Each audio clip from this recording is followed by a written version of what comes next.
Development ಅಂತೂ ಏನೇನೂ ಇಲ್ಲ.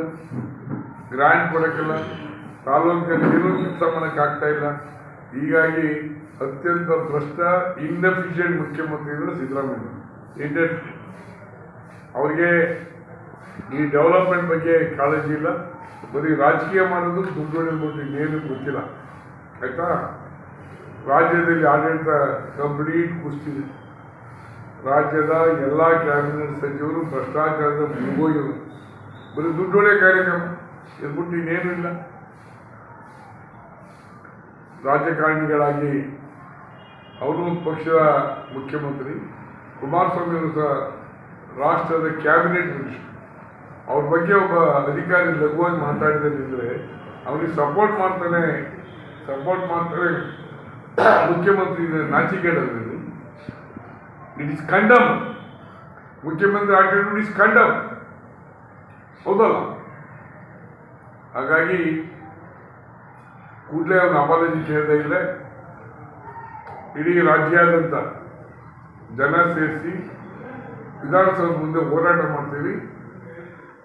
ಕೂಡಲೇ ನಿನ್ನೆ ನಾವು ಏನು ಮನವಿ ಕೊಟ್ಟಿದ್ದೀವಿ ಚೀಫ್ ಸೆಕ್ರೆಟರಿಗೆ ಕೂಡಲೇ ಅವನ ಅಮಾನತಲ್ಲಿಟ್ಟು ಎನ್ಕ್ವೈರಿಗೆ ಆರ್ಡರ್ ಮಾಡಬೇಕು. It is our demand to the chief secretary, government of Karnataka kept under suspension and then further enquiry ಎಲ್ಲಿ. ಹಂಗಾಗಿ ಕೂಡಲೇ ಅಮಾನತು ಇಡಬೇಕು ಅನ್ನೋದು ನನ್ನ ಒತ್ತಾಯ, ಶಾಸಕರಾಗಿ ಒತ್ತಾಯ.